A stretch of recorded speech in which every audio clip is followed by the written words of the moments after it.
शुरुआत में हमें पायरेट्स यानी समुद्री लुटेरों की एक दुनिया दिखाई जाती है। यहाँ का जो सबसे बड़ा पायरेट था आज उसे गिरफ्तार कर लिया गया था। मरीन फोर्स यानी समुद्री आर्मी का जो हेड था वो उसे आज सजा देने वाला था, उसे जान से मारकर। तो उसे सभी लोगों के सामने लाया जाता है ताकि इसकी मौत देखकर सबको नसीहत हो जाए और आज के बाद कोई पायरेट न बने, इस दुनिया से तमाम पायरेट्स का खात्मा हो जाए। क्योंकि ये पायरेट इस वक्त का सबसे बड़ा और खतरनाक पायरेट था, क्योंकि उसने अपनी पूरी जिंदगी में बहुत सारा खजाना चोरी करके किसी खास जगह पर छुपा दिया था। और वो पायरेट सब लोगों को बताता है कि मैंने समंदर में बहुत सारा खजाना छुपा के रखा है, इसलिए मैं अब सब लोगों को ये कहता हूँ कि आप समंदर में जाएं और मेरा खजाना ढूंढ कर दिखाएं। अब ये सुनकर लोग इतने खुश हो जाते हैं कि वो उसके लिए नारे लगाने लगते हैं, क्योंकि लोगों में खजाना ढूंढने का जज्बा पैदा हो गया था। अब ये देखकर मरीन बेस के हेड उस पायलट को फौरन मारने का कहते हैं, जिस पर दो फौजी उसके अंदर अपने बड़े बड़े रॉड घुसा देते हैं और उस पायलट की वहीं पर ही मौत हो जाती है। लेकिन अब सारे लोग वहाँ से जाने लगते हैं उस खजाने को ढूंढने के लिए, यानी कि अब उन्होंने फैसला कर लिया था पायलट बनने का, जो देखकर मरीन बेस के हेड को बहुत गुस्सा आता है, क्योंकि उसका जो प्लान था वो तो उल्टा पड़ गया था। वो चाहता था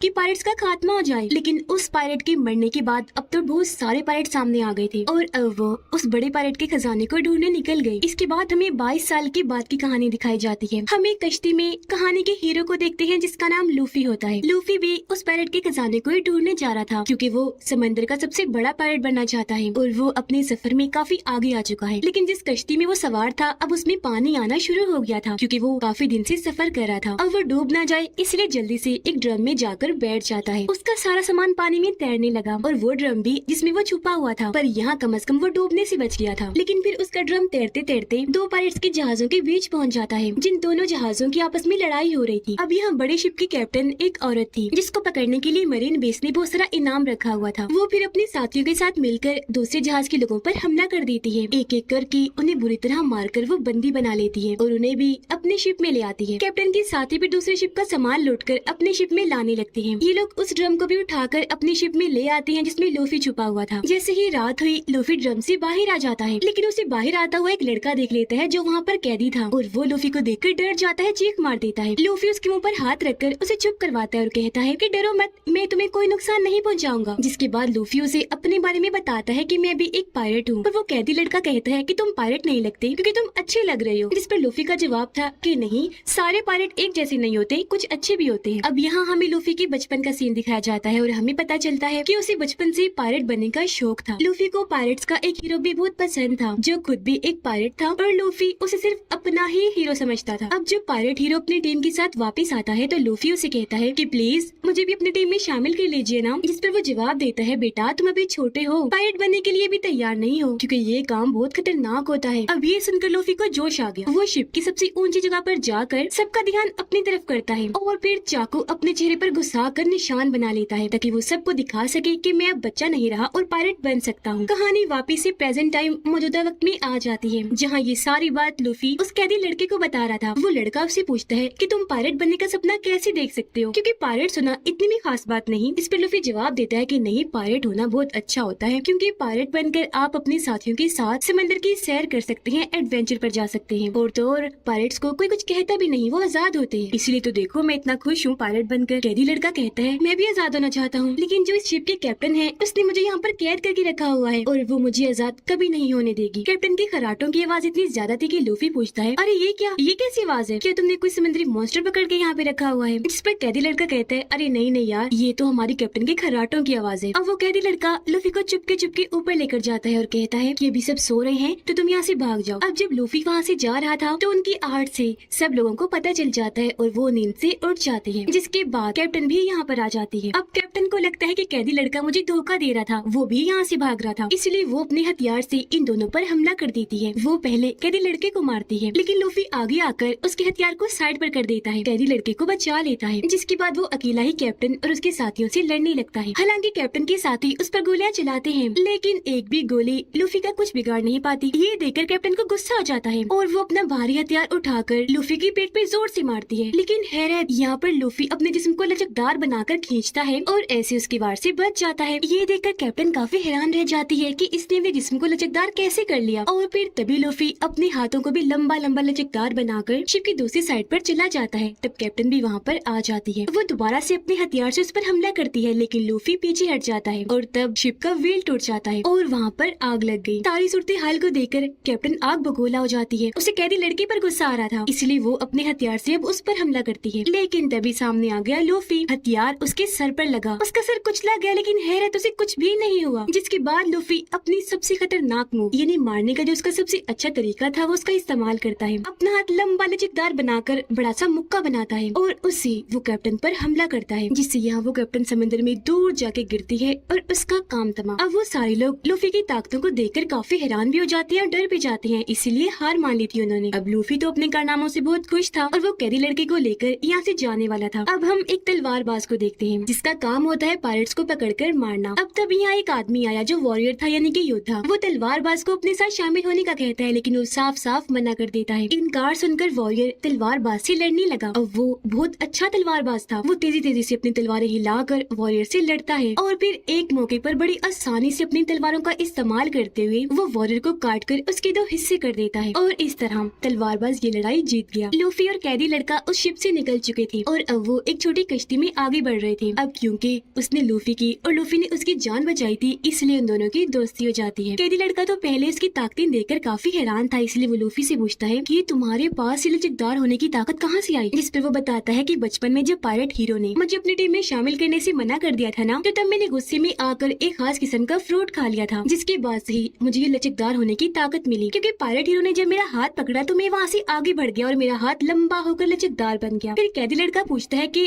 अब हम कहाँ जा रहे हैं? लूफी उसे बताता है कि हम जा रहे हैं ग्रैंड लाइन पर, यानी वही जगह जहाँ पर बड़े पायरेट का खजाना छुपा हुआ है। वो लड़का पूछता है क्या तुम्हें ग्रैंड लाइन का रास्ता पता है? इस पर लूफी जवाब देता है मुझे तो नहीं पता। फिर वो लड़का कहता है कि तुम्हारी तरह मेरा भी एक सपना है। मैं दरअसल मरीन सोल्जर बनना चाहता हूँ ताकि कमजोर लोगों की मदद कर सकूँ। ये सुनकर लूफी कहते तो फिर ठीक है, काम कर लेते हैं। हम अब यहाँ से जाते हैं मरीन बेस पर। मुझे वहाँ से ग्रैंड लाइन का नक्शा मिल जाएगा और तुम वहीं पर रुक जाना मरीन सोल्जर बनने के लिए। जिस पर कैदी लड़का कहता है अरे वाह, ये तो बहुत अच्छा आइडिया है, चलो फिर ऐसे ही करते हैं। और अब ये दोनों मरीन बेस पर जाने के लिए निकल जाते हैं। अब इसी बीच समंदर में हम नामी नाम की एक लड़की को देखते हैं जो अपनी कश्ती में थी और उसकी हालत खराब थी। वो मरने वाली थी क्योंकि उससे काफी कमजोरी महसूस हो रही थी। उसने जब आंखें खोली तो उसे वहाँ पर एक बड़ी कश्ती दिखाई देती है जिसके अंदर 2 लड़के थे। तब नामी उनसे मदद मांगती है, लेकिन तभी वो देखती है कि ये दोनों तो पायरेट्स हैं, इसीलिए अपनी कश्ती में रखा हुआ बॉक्स वो ज्यादा ढककर छुपाने की कोशिश करती है। ऐसा लग रहा था जैसे उसमें कोई कीमती चीज हो। ये देखकर वो दोनों लड़के अपनी कश्ती से उतरकर नामी की कश्ती में आ जाते हैं और उस बॉक्स को खोलकर देखने की कोशिश करते हैं। जैसे ही उन्होंने बॉक्स खोला, हैरत, उसमें कुछ भी नहीं था। अब जब लड़कों ने ऊपर देखा तो नामी उनकी कश्ती चुराकर वहाँ से भाग जाती है, क्योंकि ये सब उसने नाटक किया था ताकि वो लड़के इसकी कश्ती में आए और ये उनकी कश्ती लेकर भाग सके। और अब नामी भी पास की मरीन बेस पर आ जाती है। उधर लूफी और कैदी लड़का एक होटल में बैठकर खाना खा रहे थे, जहाँ तभी वो तलवारबाज भी आ जाता है। एक बच्ची उसके लिए अपने हाथों से खाना बना कर लाती है, लेकिन तभी यहाँ पर मरीन कैप्टन का बदतमीज बेटा आ जाता है। वो बच्ची के हाथ से खाना छीन कर नीचे गिरा देता है और अपने पाँव से कुचल देता है, जिसके बाद वो बच्ची से भी काफी बुरा पेश आता है। बच्ची काफी परेशान हो गई, जो चीज तलवारबाज को पसंद नहीं आई, इसलिए वो मरीन कैप्टन के बेटे से कहता है कि बच्ची से माफी मांगो। जिस पर वो बदतमीज लड़का हंस के कहता है क्या कहा, मैं इस बच्ची से माफी मांगू? कभी नहीं हो सकता। ये कहकर वो तलवार निकाल लेता है, जो देखकर तलवारबाज भी अपनी तलवार निकाल लेता है। सिर्फ 1-2 वार करके ही उसे हरा देता है। ये देखकर कुछ और लोग भी तलवारबाज की तरफ आते हैं उसे लड़ने के लिए, लेकिन एक को वो टांग मार के ही गिरा देता है, एक का सर टेबल पर देकर मारता है और 2 की बाजुएं पकड़कर उन्हें तोड़ देता है और साइड में फेंक के मारता है। एक को वो पकड़कर ऐसे घूमता है कि उसे जोर से टांग मारता है। तभी यहाँ पर नामी भी आ जाती है। वो भी एक आदमी का सर टेबल पर देकर मारती है और उसे जख्मी कर साइड में उठाकर ले जाती है। अब कैदी लड़का काफी डरा हुआ था, टेबल के नीचे छुपकर ये सब कुछ देख रहा था, जबकि लूफी इस लड़ाई को काफी एंजॉय कर रहा था। तलवारबाज ने सभी मरीन सोल्जर्स को मार दिया था, जिसके बाद वो पकड़ता है मरीन कैप्टन के बेटे को। उसे जान से मारने ही वाला था कि तभी वो लड़का कहता है कि प्लीज तुम मुझे छोड़ दो, मैं कैप्टन का बेटा हूँ, तुम जो मांगोगे वो तुम्हें दे देंगे। अब ये सुनकर तलवारबाज उसे फिलहाल के लिए छोड़ देता है और उसके डैड मरीन कैप्टन के पास आता है अपना इनाम लेने, क्योंकि उसकी ड्यूटी पायरेट्स को मारने की भी थी। लेकिन मरीन कैप्टन कहते हैं कि पहले तुम्हें मुझे इनाम देना होगा, जो है कि तुम्हें 7 दिन के लिए मेरे पास कैद रहना होगा। इस पर तलवारबाज कहते हैं अच्छा, अगर तुमने मुझे कैद करने की कोशिश की तो सबसे पहले तुम्हारा बेटा मरेगा। अब ये सुनकर मरीन कैप्टन का बेटा भड़क जाता है और अपने डैड को कहता है डैड या क्या करे हैं, पैसे दे दे इसको। लेकिन उसके डैड उसे ही मुक्का मारकर दूर फेंक देते हैं। अब मरीन कैप्टन तलवारबाज को कहता है कि तुम्हारी इस हरकत के बाद कोई भी मरीन बेस तुम्हें इनाम नहीं देगा, फिर चाहे तुम जितने मर्जी पायरेट्स को मार लो। अब तुम्हारे पास 2 रास्ते हैं,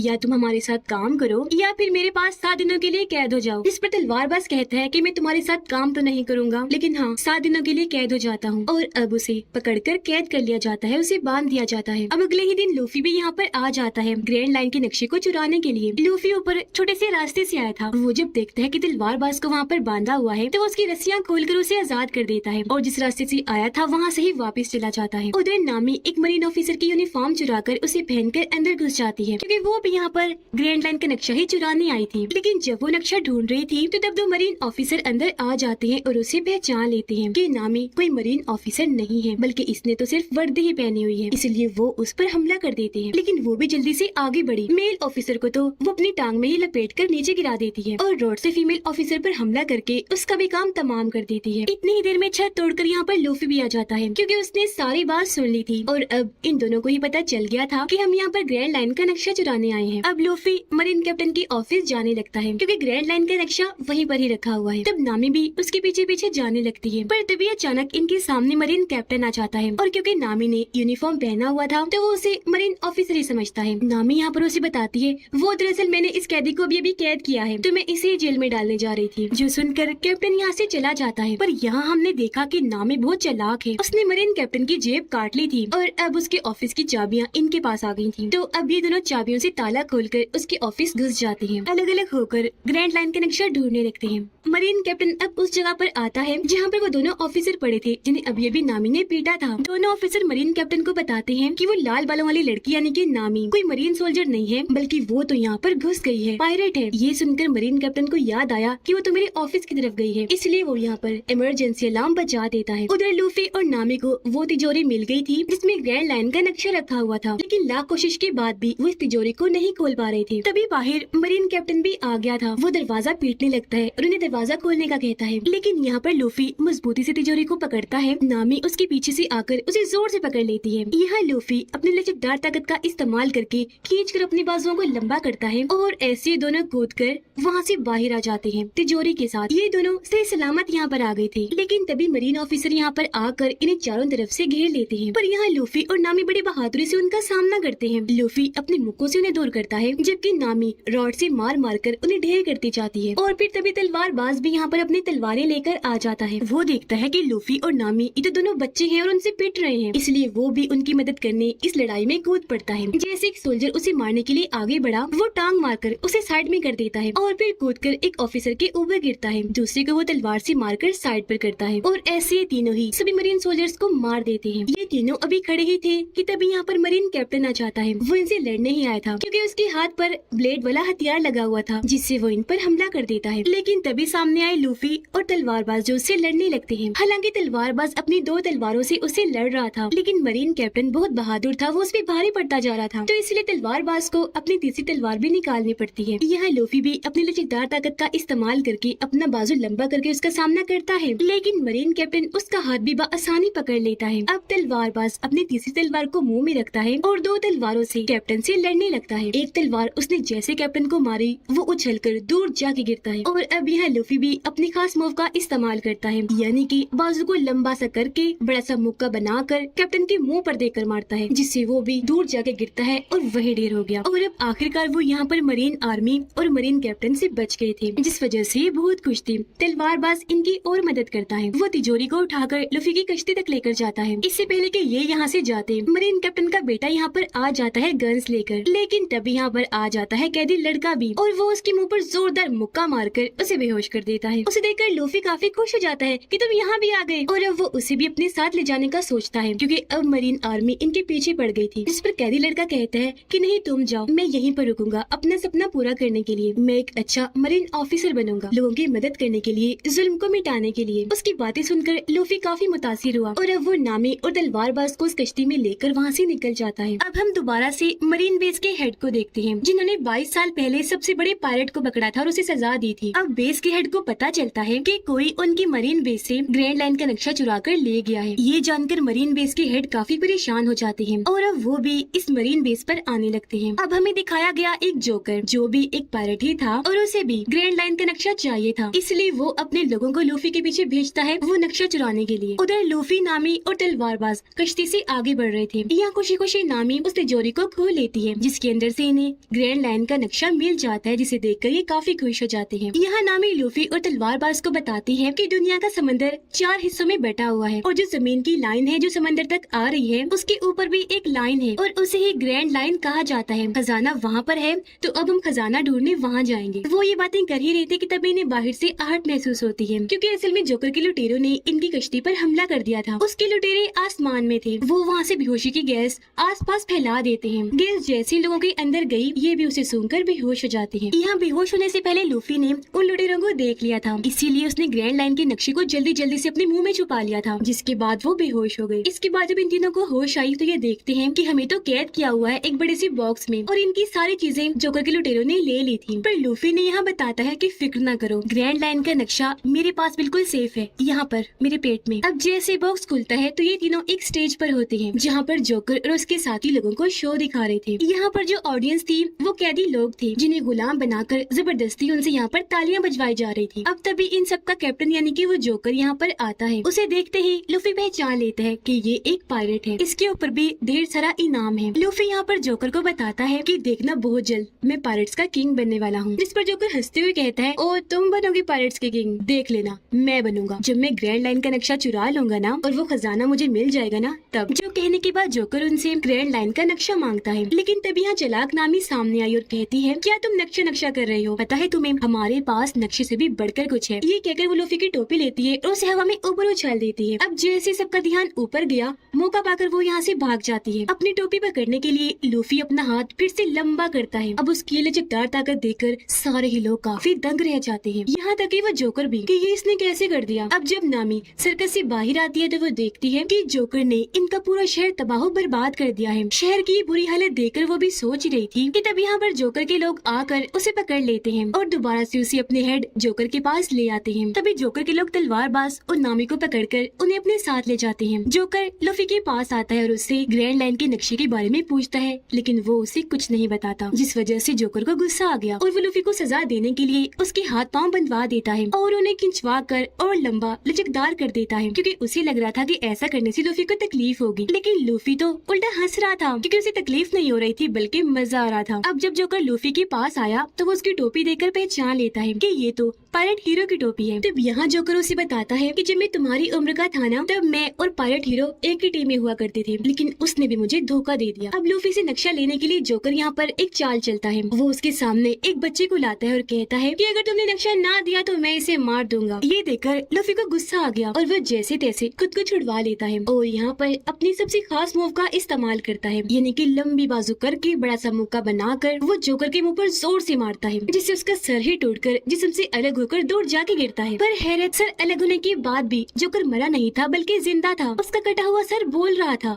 हंस रहा था और जो जिस्म था वो भी अपना काम कर रहा था और फिर तभी उसका सर दोबारा से आकर उसके जिस्म के साथ लग जाता है। ये देखकर लूफी काफी हैरान हो जाता है। तब जोकर उसे बताता है कि तुम्हारी तरह मैंने भी वो खास किस्म का फल खाया था, तो तब मुझे ये ताकत मिली, यानी कि मैं अपने जिस्म को हिस्सों में काट भी सकता हूँ और दोबारा से जोड़ भी सकता हूँ। अब जोकर वहीं खड़े खड़े अपना हाथ अलग करता है और हाथ को लूफी के पास भेजकर जो बेहोशी वाली गैस है उसे फिर से फोड़ देता है, जिससे लूफी बेहोश हो जाता है। उधर नामी और तलवारबाज को अब कैद कर दिया गया था, लेकिन यहाँ पर नामी के पास ताले को खोलने की चाबी थी, जिसकी मदद से वो ताला खोलने लगती है। लेकिन तभी यहाँ पर जोकर का एक साथी आ गया। वो तलवारबाज के पास आकर कहता है कि तुमने मेरे भाई और मेरे लोगों को बड़ा भगा भगा कर मारा था और आज मैं उस चीज का बदला लूंगा, तुम्हें भी बिल्कुल वैसे ही मारूंगा। अब तलवारबाज गोल चीज पर बंधा हुआ था जैसे कोई पहिया होता है, जिसे जोकर का वो आदमी घुमा देता है और चाकू की मदद से बार बार उस पर निशाना लगाता है, लेकिन ये नाकाम निशानेबाज था और इसका एक भी निशाना ठीक नहीं लगता। इसी दौरान नामी ताला खोल लेती है और जल्दी से बाहर आकर जोकर के इस आदमी को जोर से टांग मारती है और उसे तलवारबाज की तरफ फेंकती है। तलवारबाज जल्दी से उसे अपनी बाजू की मदद से पकड़ लेता है। नामी तलवारबाज की रस्सियां खोलती है, जब आजाद होते ही उस आदमी को मारकर आसानी से बेहोश कर देता है और ये दोनों यहाँ से बाहर आ जाते हैं। अब मरीन बेस के हेड भी यहाँ पर आ गए थे। यह मरीन कैप्टन मरीन बेस के हेड से झूठ बोलता है, इसलिए ताकि वो कैदी लड़के को फंसा सके। वो कहते हैं मेरे बेटे की गलती थी, जिस वजह से वो पायरेट यानी कि लूफी ग्रैंड लाइन का नक्शा चुराकर यहाँ से भाग गया, लेकिन मेरे बेटे को एक नए मरीन ऑफिसर ने बचा लिया। जो कहकर वो उसे कैदी लड़के से मिलवाता है। मरीन बेस के हेड जैसे कैदी लड़के को देखते हैं तो उन्हें शक हो जाता है कि ये घबराया हुआ है, तो जरूर ये भी लूफी के साथ मिला हुआ है, इसलिए वो उसे अकेले में मिलने को बुलाते हैं। अब कैदी लड़का जब उनसे मिलने गया तो मरीन बेस के हेड उसे कहते हैं कि बताओ तुम उन पायरेट्स के साथ कब से काम कर रहे हो, क्योंकि मैं सारी सच्चाई जान गया हूँ, मुझे पूरा यकीन है। यहाँ बेस के हेड का आदमी भी भी कहता है कि एक बार तुम्हें लूफी के साथ देखा गया था, इसीलिए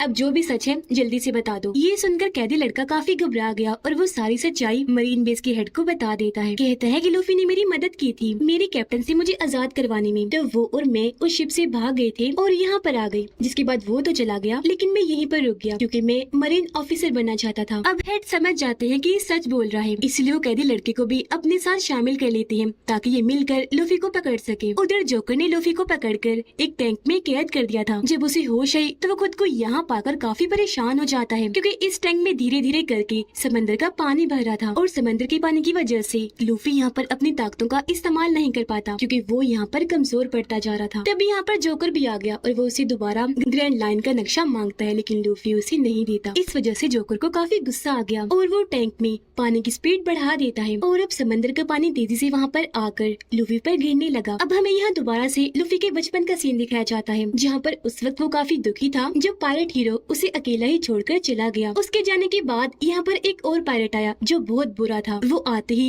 लूफी को पकड़कर उसे मारने लगता है, परेशान करने लगता है। लेकिन ठीक इसी वक्त पर यहाँ पर पायलट हीरो दोबारा आ गया। उसने जब देखा कि लूफी के साथ ये ऐसा सलूक कर रहे हैं तो उसने एक एक करके उस पायलट के सभी साथियों को मारकर ढेर कर दिया। लेकिन तब तक वो बुरा पायलट लूफी को लेकर कश्ती में बिठाकर समंदर में आ गया। पर तभी यहाँ पर एक बहुत बड़ा समुद्री मॉन्स्टर आकर इनकी कश्ती पर हमला कर देता है जिससे इनकी कश्ती पलट गई और ये दोनों समंदर में जाके गिरते हैं। डूबने की वजह से उस बुरे पायलट की तो वहीं पर मौत हो जाती है। इससे पहले कि लूफी भी पानी में डूबकर मरता, यहाँ पर पायलट हीरो आकर उसकी जान बचा लेता है। जिसके बाद वो समुद्री मॉन्स्टर दोबारा से ऊपर आया इन पर हमला करने के लिए। वो अपना बड़ा सा मुंह खोलकर लूफी को खाने ही वाला था कि तभी सामने पायलट हीरो आकर उसे बचा लेता है। मॉन्स्टर ने जैसे अपना मुंह बंद किया, पायलट हीरो मॉन्स्टर की आंखों में आंखें डालकर देखने लगता है। इससे मॉन्स्टर काफी डर गया और वहाँ से वापस भाग जाता है। लेकिन लूफी देखता है कि उस मॉन्स्टर ने पायलट हीरो का एक बाजू खा लिया है जिससे छोटे लूफी को बहुत दुख हुआ। तो अब यहाँ पर लूफी को एहसास हो गया कि वाकई अभी मैं बच्चा हूँ, पायलट बनने के लायक नहीं हूँ। अब पायलट हीरो यहाँ से जाने वाला था। जाते जाते वो लूफी को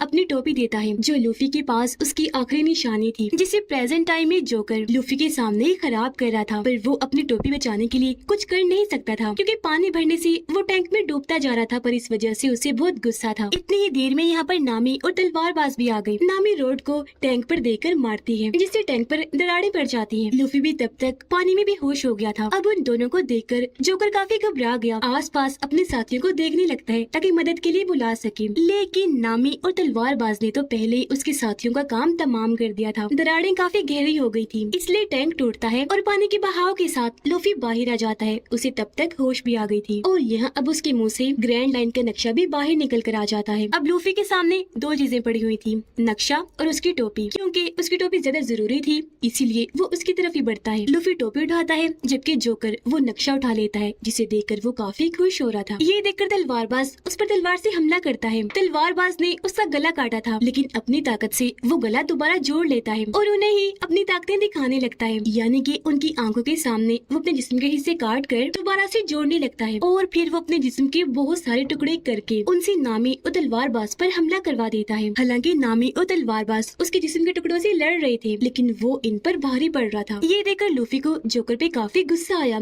इसलिए वो भी उठा उसे लड़ने के लिए। वो यहाँ पर अपने स्पेशल मूव का इस्तेमाल करता है, अपना मुक्का उसके पेट के आर पार कर देता है। लेकिन इससे भी जोकर को कुछ नहीं होता और अब वो लूफी पे भी भारी पड़ता है। जोकर का कटा हुआ हाथ आकर लूफी की गर्दन को पकड़ लेता है और उसका गला दबाने लगता है। लूफी ने जब साइड पर देखा तो वहाँ पर बहुत सारे बॉक्सेस पड़े हुए थे जिन्हें लूफी नामी को दिखाता है और अपना सारा प्लान समझाता है। जिसके बाद लूफी और तलवारबाज बारी बारी करके जोकर के जिस्म के टुकड़ों को बॉक्सेस की तरफ फेंकते हैं और नामी जल्दी से रॉड की मदद से उन्हें कैद करती रहती है। इस वजह से जोकर के पास अब जिस्म के बहुत थोड़े हिस्से रह गए थे और अब वो काफी छोटा हो गया था। और अब यहाँ पर लूफी अपनी खास ताकत का इस्तेमाल करता है। वो अपने दोनों बाजों को लंबा करके बड़े बड़े हाथ बनाता है, दोनों हाथों से एक साथ उस पर हमला करके उसे वहाँ से उड़ा देता है। जिसके बाद लूफी वो नक्शा नामी को दे देता है क्योंकि अब उसे इन दोनों पर भी यकीन हो गया था और ये अच्छे दोस्त बन गए थे। अब ये तीनों मिलकर वहाँ पर कैद लोगों को आजाद करवाते हैं जिन्हें ऑडियंस बनाकर वहाँ पर बिठाया गया था। उधर मरीन बेस के हेड ने मरीन कैप्टन को गिरफ्तार कर लिया था और उन्हें वहाँ पर बांध दिया था क्योंकि हेड जान चुके थे कि एक अच्छा मरीन कैप्टन नहीं है, ये बहुत ही बुरा है और बहुत नाइंसाफी करता है, बेहद जालिम भी है। अब मरीन बेस के हेड ये फैसला करते हैं कि अब मैं खुद अपनी नई मरीन आर्मी बनाकर लूफी को पकड़ने के लिए निकलूंगा। उनकी नई मरीन आर्मी सामने खड़ी हुई थी जिनमें कैदी लड़का और मरीन कैप्टन का बेटा भी शामिल था जिसकी फौरन ही बाद ये लूफी को पकड़ने के लिए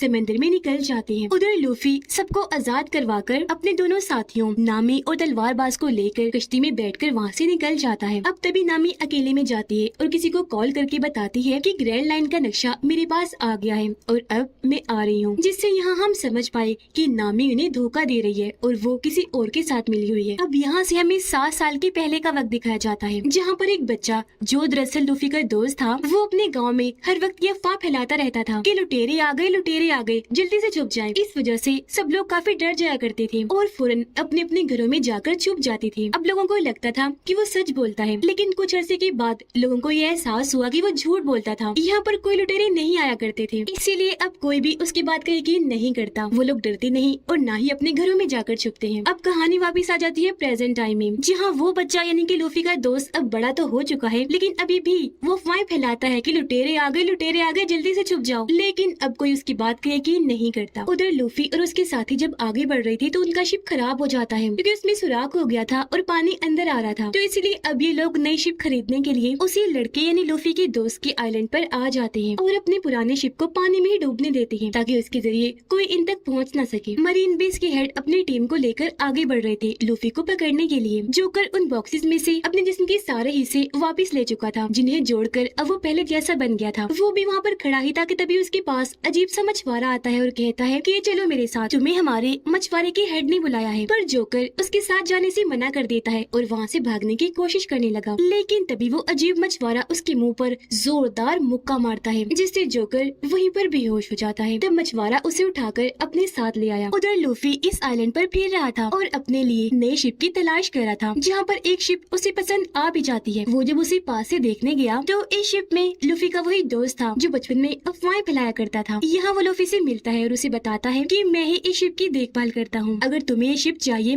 तो चलो मैं तुम्हें अपने दोस्त से मिलवाने ले चलता हूँ, क्योंकि ये शिप उसकी है, बल्कि शिप ही तो क्या पूरा आइलैंड ही उसका है। जो सुनकर लूफी, नामी और तलवारबाज उससे मिलने के लिए तैयार हो गए और अब लूफी का दोस्त उन तीनों को अपने दोस्त से मिलवाने ले जाता है उसके घर पर, जहाँ उसका घर हम देखते हैं बहुत शानदार खूबसूरत था, क्योंकि वो लड़की बहुत अमीर थी। जिसके बाद वो लड़की अंदर से निकलकर बाहर आती है, उसके साथ उसका दोस्त भी था। लड़की के साथ उसका दोस्त भी था जिसका नाम क्लाडोर था। अब इस अमीर लड़की की कल 28वीं बर्थडे थी, यानी कल वो 18 साल की हो जाएगी। तो उसका दोस्त यहाँ पर आकर उसे पहले ही हैप्पी बर्थडे विश कर देता है। वो फिर अमीर लड़की से लूफी, नामी और तलवारबाज को भी मिलवाता है, ये कहकर कि ये तीनों भी मेरे साथी हैं। तब अमीर लड़की उस लड़की यानी लूफी के दोस्त को कहती है कि आज रात तुम और तुम्हारे ये साथी यहीं पर रुक जाओ हमारे साथ रात का खाना खाने के लिए। यहाँ पता चला कि अमीर लड़की के मॉम डैड मर चुके हैं और अब वो इस घर में बिल्कुल अकेली रहती है, इसीलिए उसका दोस्त क्लाडोर और नौकर ही उसकी देखभाल करते हैं। अब वो अमीर लड़की जब अकेली बैठी थी तो खुफिया रास्ते से वो लड़का यानी लूफी का दोस्त उसके पास आता है। बर्थडे गिफ्ट के तौर पर वो उसे समंदर से लाया हुआ मोती देता है और उसे खुश करने के लिए यह बड़ी बड़ी बातें करता है कि मैं कई बार समंदर में जाकर एडवेंचर कर चुका हूँ। बातों के दौरान ही लड़की को खांसी होने लगी। तब लूफी का दोस्त उसे चाय लाकर पिलाता है, जिससे उसकी तबीयत थोड़ी बेहतर होती है। लूफी और नामी कपड़ों वाले कमरे में जब गए तो वो ये सोचकर काफी परेशान हो रही थी कि यहाँ पर तो इतने सारे कपड़े हैं,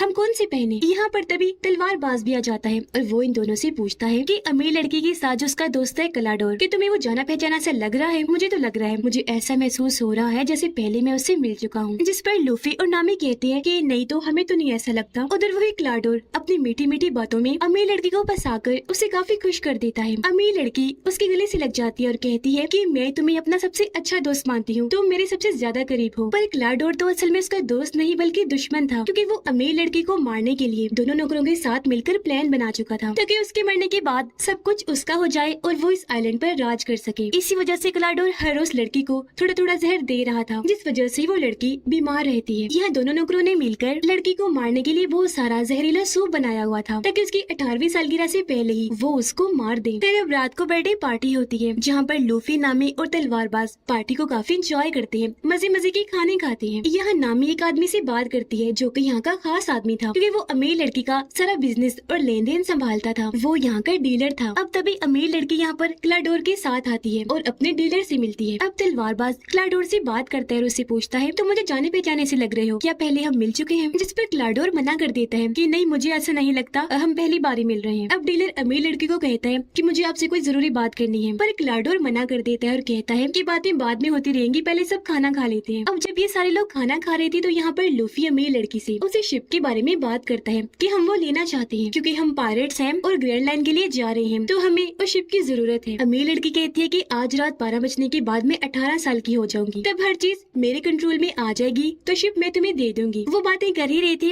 कि तभी लड़की की तबीयत खराब होने लगी। ग्लाडोर कहता है किसी आराम की जरूरत है, आप सब लोग यहाँ से चले जाइए, पर अमीर लड़की मना कर देती है कि नहीं नहीं मत कहो उन्हें जाने का, आज रात वो यही रुकेंगे। ये सुनकर तब ग्लाडोर भी चुप हो जाता है और अमीर लड़की को उठाकर उसके कमरे में छोड़ने जाता है। अब मरीन बेस के हेड और कैदी लड़का जब एक जगह पर बैठे हुए थे तो वहाँ पर मरीन कैप्टन का बेटा आता है और बताता है कि एक आइलैंड के पास हमें लूफी के शिप का सामान मिला है, जिस पर मरीन बेस के हेड कहते हैं तो इसका मतलब है लूफी उस आइलैंड पर गया है, तो अब तुम दोनों उस आइलैंड पर जाओ और लूफी को पकड़कर यहाँ पर लेकर आओ। अब जब डीलर अकेला था तो उसके पास क्लाडोर आता है क्योंकि वो डीलर को मारना चाहता है। वजह ये थी कि डीलर क्लाडोर की सच्चाई जान चुका था, जो सारी बात आज रात वो अमीर लड़की को बता देगा। अब यहाँ हमने देखा कि क्लाडोर के पास भी तेज चलने और दौड़ने की स्पीड और ब्लेड की ताकत है। उसके हाथ में 5 ब्लेड लगे हुए थे, वो उन्हें डीलर के अंदर घुसाकर उसे बहुत बुरी तरह मार देता है। अब हम जोकर को देखते हैं जिसे वो मछुआरा अपने हेड के पास उठाकर ले आया था। हेड जोकर को कहता है कि मैं यहाँ का सबसे बड़ा और खतरनाक पायलट हूँ, अगर तुम यहाँ पर कुछ लूटोगे तो आधा हिस्सा मुझे भी दोगे। जिस पर जोकर कहता है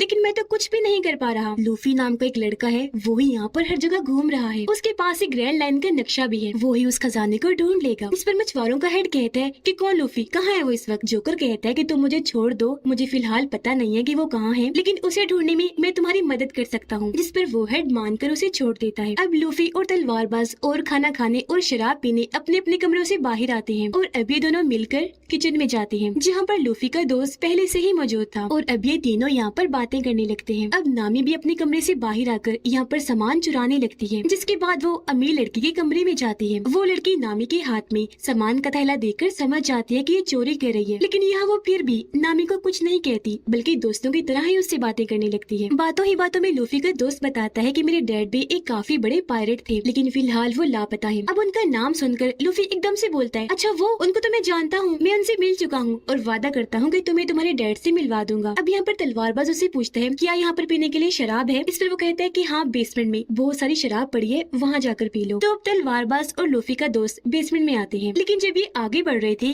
तो इन्हें यहाँ पर डीलर की लाश मिलती है और ये दोनों उसे देखकर काफी परेशान हो जाते हैं, ये सोचकर कि इसे किसने मारा होगा। जहाँ तभी इनके सामने क्लाडोर आ जाता है, वो इन्हें भी अपने 5 ब्लेड्स दिखा देता है, जिन्हें देखकर तलवारबाज समझ जाता है कि ये कौन है। क्लाडोर असल में ब्लैक आर्मी का कैप्टन था, जो कि बुरे पायरेट्स होते हैं, और इसके ऊपर भी ढेर सारे पैसों का इनाम रखा गया है। अब एकदम ही तलवारबाज अपनी तलवार से उस पर हमला करता है, लेकिन वो अपनी ब्लेड से उसकी तलवार नीचे करता है और ऐसे उसके हमले से बच जाता है। और फिर क्लाडोर अपनी स्पीड की ताकत से वहाँ से झट से गायब हो गया। इतनी ही देर में क्लाडोर के दोनों साथी इन्हीं नौकर यहाँ पर आ जाते हैं। एक नौकर तलवारबाज के सर पर कोई चीज मारकर उसे बेहोश कर देती है, जो देखकर लूफी का दोस्त एक छोटी सी जगह से जल्दी से यहाँ से भाग जाता है और नौकरों के हाथ लगने से बच गया। अब क्लाडोर यहाँ पर वापिस आया और अपने नौकरों से कहता है कि उन दोनों की लाशों को ठिकाने लगाओ, इन्हें डीलर की और तलवारबाज की, जो कहकर वो यहाँ से चला गया। लूफी किचन में आया क्योंकि उसे भूख लग रही थी, तो जहरीले सूप को देखकर उसे रहा नहीं गया और वो सारा का सारा सूप पी जाता है। इससे वो मरता तो नहीं, लेकिन फौरन बेहोश हो जाता है। उधर नामी भी अमीर लड़की से बातें करने के बाद उसकी काफी अच्छी दोस्त बन गई थी और जो सामान अब नामी ने चुराया था वो सारा वापस रख देती है। उधर वो दोनों नौकर डीलर की लाश और बेहोश तलवारबाज को एक कुएं के पास लाकर उसके अंदर फेंक देते हैं, जिसके बाद वो भी वहाँ से चले जाते हैं। लूफी का दोस्त जो पहले ही काफी घबराया हुआ था, अब वो दोबारा से हर घर में जाकर इस बार सच बताता है कि मेरी बात का यकीन कर लो, उठो जागो, सच में यहाँ पर लुटेरे आ गए हैं। अब हालांकि इस बार वो सच बोल रहा था, लेकिन कोई भी उसकी बात का यकीन करने को तैयार ही नहीं था। और फिर तभी लूफी का दूसरा दोस्त यानी कि कैदी लड़का भी अपने साथियों के साथ यहाँ पर आ जाता है। यह लूफी का दोस्त कैदी लड़की को सारी बात बता देता है कि ब्लैक आर्मी यानी बुरे पायलट का जो कैप्टन है वो यहाँ पर आ चुका है और सबको मार रहा है, उसके बारे में बताने के लिए मैं यहाँ पर आया हूँ। इस पर मरीन कैप्टन का बेटा कहता है कि ये झूठ है, ब्लैक आर्मी के कैप्टन को तो मेरे डैड ने मार दिया था, इसलिए हम यहाँ पर जो काम करने आए हैं वही करेंगे, यानी लूफी को ढूंढने के लिए। उसका नाम सुनकर लूफी का दोस्त बताता है तुम लूफी को ढूंढने आए हो यहाँ पर,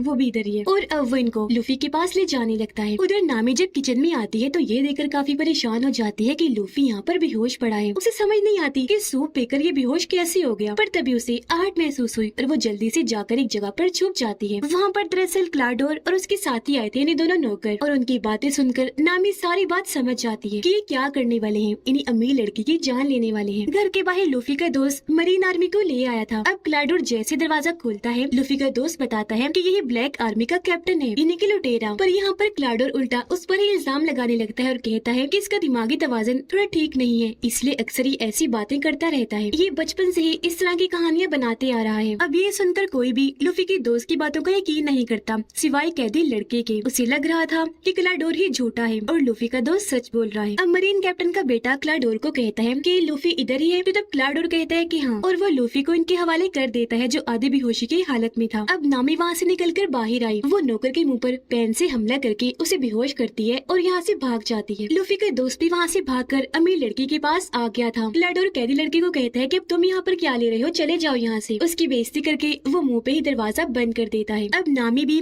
अमीर लड़की के पास आ गई थी जहाँ पर लूफी का दोस्त पहले से ही मौजूद था। अब यहाँ पर नामी और लूफी का दोस्त मिलकर अमीर लड़की को क्लाडोर की सच्चाई बताते हैं कि वो तुम्हारा दोस्त नहीं है बल्कि दुश्मन है और सब कुछ हथियाने के लिए तुम्हें मारने का प्लान बना रहा है। अब तलवारबाज जो जिंदा था, जिसे कुएं में फेंक दिया था, वहाँ पर उसे होश आ गई थी। वो रस्सी बाहर फेंक कर वहाँ से बाहर आने की कोशिश कर रहा था, लेकिन क्योंकि वो कुआं काफी गहरा था तो वो वहाँ से बाहर नहीं आ पाता। लेकिन वो फिर भी हार नहीं मानता, बार बार कोशिश करता रहता है। अब यहाँ हमें तलवारबाज के पास्ट का एक सीन दिखाया जाता है कि जब वो छोटा था, तलवारबाज बन रहा था, तो उसने अपने दोस्त से वादा किया था कि मैं इस दुनिया का सबसे बड़ा तलवारबाज बनूंगा। लेकिन बाद में उसे पता चला कि मेरी दोस्त की मौत हो गई है। उसे बहुत दुख हुआ और तब वो अपने दोस्त के साथ किए गए वादे को निभाने का सोचता है, यानी कि दुनिया का सबसे बड़ा तलवारबाज बनने के लिए वो निकल गया। प्रेजेंट टाइम में 12 बज गए थे और अब वो अमीर लड़की 18 साल की हो गई थी। इसलिए अब क्लाडोर उसकी सारी प्रॉपर्टी पर अपना कब्जा करने के लिए उसे मारने के लिए जाता है। वो घर के सारे दरवाजों को बंद कर देता है ताकि वो लड़की अपनी जान बचाकर यहाँ से भाग न जाए। जिसके बाद वो अपने हथियारों यानी ब्लेड्स वाले हाथों और अपने नौकर साथियों के साथ अमीर लड़की के कमरे में जाता है। लेकिन अमीर लड़की तो पहले ही लूफी के दोस्त और नामी के साथ खुफिया रास्तों से यहाँ से भाग रही थी। ये लोग दीवारों के अंदर बने छोटे रास्ते से जा रहे थे, लेकिन तभी अमीर लड़की को खांसी हो जाती है। उसकी आवाज क्लाडोर ने सुन ली थी और उसे पता चल गया था कि वो लोग कहाँ हैं। इसीलिए वो उस दीवार में अपना ब्लेड्स वाला हाथ घुसा देता है। तलवारों से तीनों बाल बाल बचते हैं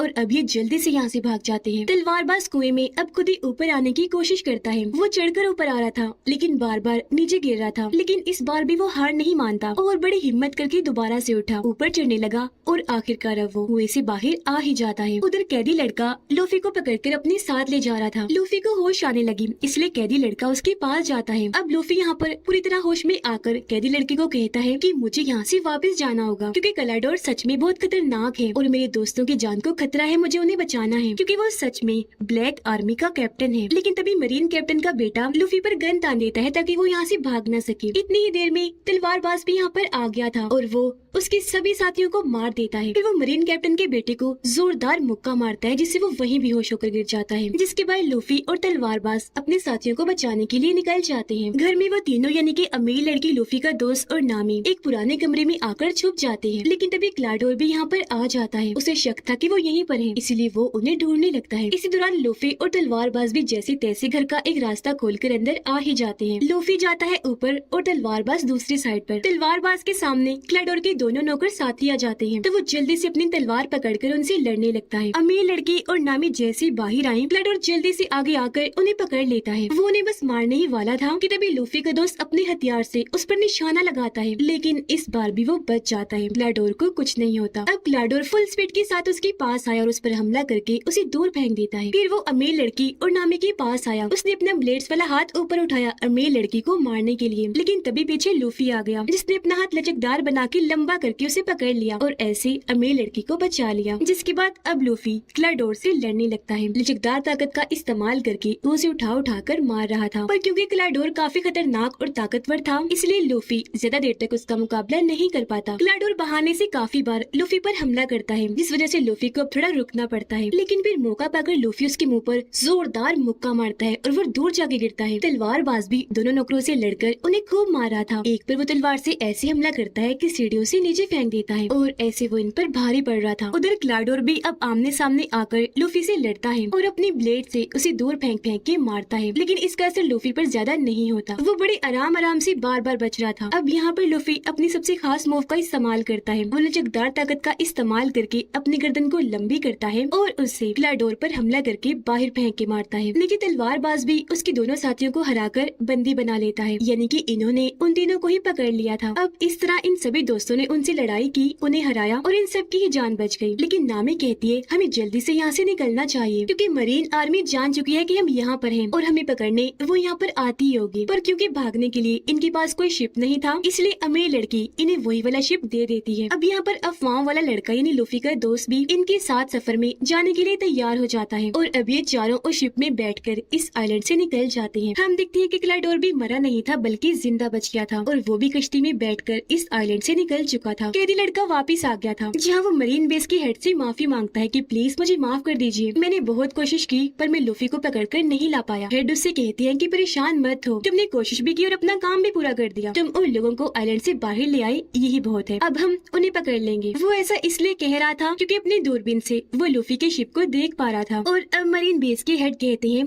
कि जल्दी से उनकी शिप पर हमला कर दो। उधर वो सारे लोग अपने इस नए शिप पर काफी इंजॉय कर रहे थे, हंसी खुशी अपने सफर पर आगे बढ़ रहे थे। लेकिन तभी इन पर बॉम्ब्स की बारिश होने लगती है। ये देखकर सारे दोस्त ऊपर आए। लूफी दूरबीन से देखता है कि ये कौन कर रहा है और उसे वहाँ पर मरीन बेस के हेड दिखाई देते हैं। उन्हें देखकर लूफी काफी हैरान हो गया, कहता है कि ये तो मेरे दादाजी हैं। अब ये सुनकर वो तीनों ही काफी हैरान रह जाते हैं। इन्हीं लूफी का दोस्त नामी और तलवारबाज, क्या ये तुम्हारे दादाजी हैं? लूफी के हाँ बोलने पर वो सोच में पड़ जाता है कि ये आखिर ऐसा क्यों कर रहे हैं। उनकी हैरानी के साथ ही ये कहानी इधर ही खत्म हो जाती है।